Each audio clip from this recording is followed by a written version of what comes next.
Hello friends, welcome back to my channel, or if you're new, hey, nice to meet you. I'm Neisha and I make videos about all kinds of things that I love, and today we're focusing on tips to stay positive when everything around us is negative. Now, I can't be alone. I can't be the only one who has a case of the melancholy here lately. There's a lot going on in the world and you can't help but be affected by it. If you're not affected by it, I'm worried about you. You should be affected by it, but there are ways to make sure it doesn't take us over and cause us to overly stress. Okay, so I'm going to start off with my first tip. My first tip is to just keep scrolling. Social media is a big part of our lives. It's a huge part of my life, but I have learned that scrolling sometimes leads to stress and anxiety. It's very bad in the comment section a lot of times, and so I just stay away from that. Now, that does not mean that I don't educate myself about what's going on in the world and different events and all the important things. That doesn't mean I just close myself off and I don't watch the news. I watch the news and then I stop. I limit my news watching, which is another tip. So watch the news, educate yourself, know what's going on in the world, you should, and then turn the TV off. You don't have to watch it all day. In fact, please don't. You don't have to be on Twitter or any of that stuff. In fact, Twitter may be the most toxic social media out there right now. Just stay on positive places. Stay off Twitter. Part of just keep scrolling is be aware that there are things on social media that can protect you from seeing unnecessary negative things. For instance, if you have a friend who may just be really caught up in the things going on, you can mute them. You don't have to unfriend them. You can just mute them. You can do this on Instagram and Facebook, or put them on like a temporary timeout, basically. So if you do scroll, you don't see their posts, and you don't have to tell them that you did that.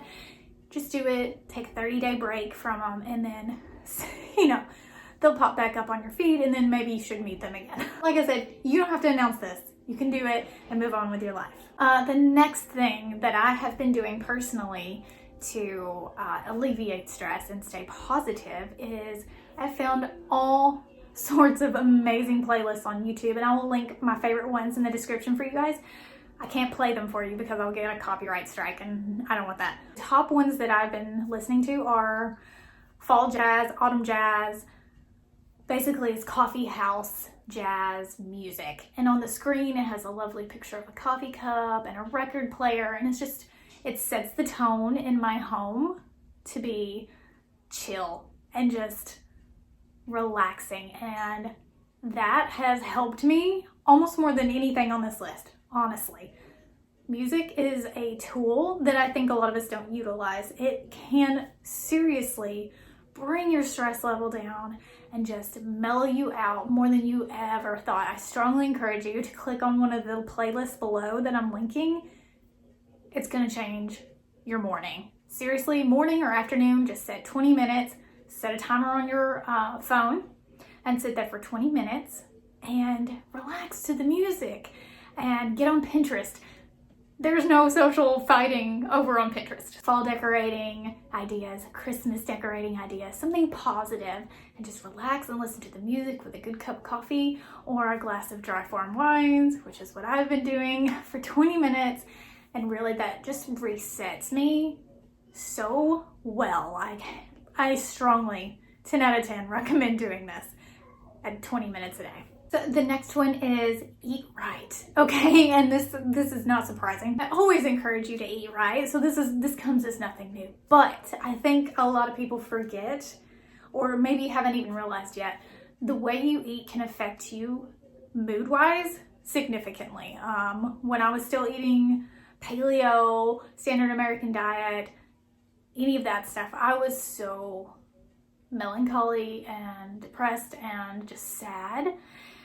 I haven't felt that way very much since I started eating keto, low carb, carnivore, ketovore, whatever, fill in the blank. Except for the past few weeks, I have let some things get to me, and I mean, there's a lot going on in the world, and I am not hiding away from that. I make sure I stay informed because that's important. but I did let it get to me for a few days. So I had to take interventions to make sure I wasn't putting bad things in my body. I ate a cupcake or two at Beckett's birthday party, and I think that definitely contributed to my feeling down. But the minute I got back on and started doing the things on this list, I felt much, much, much better. So feed yourself the correct foods. I know when we're emotional, we want to eat all the carbs and the cookies and the candy and all the things that make us feel good in the moment.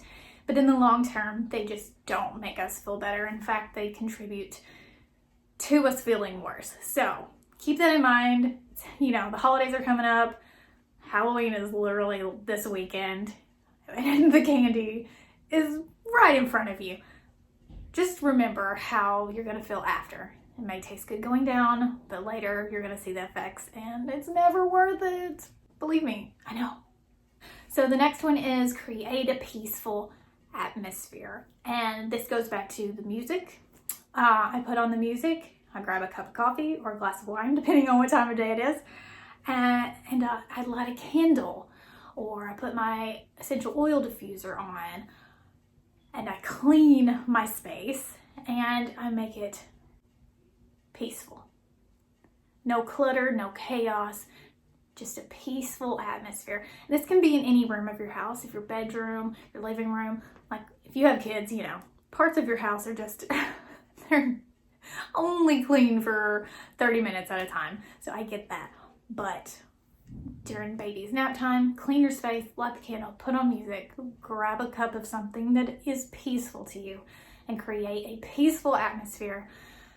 And just breathe.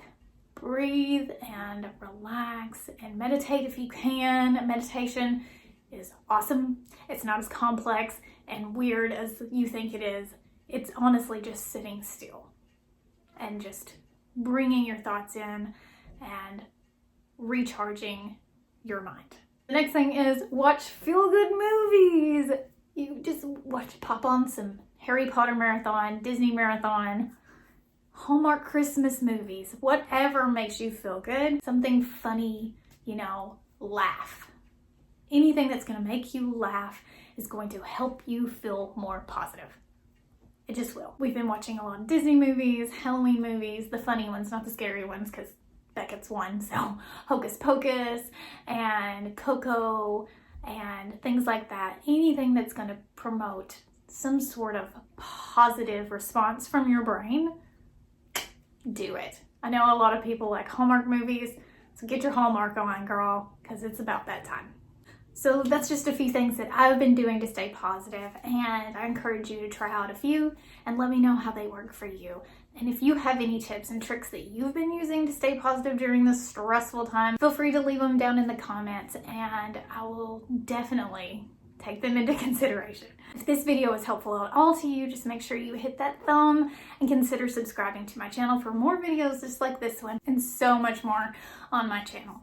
Thanks for watching, guys. I really appreciate you, and I'll see you in the next one. Love you, mean it. Bye.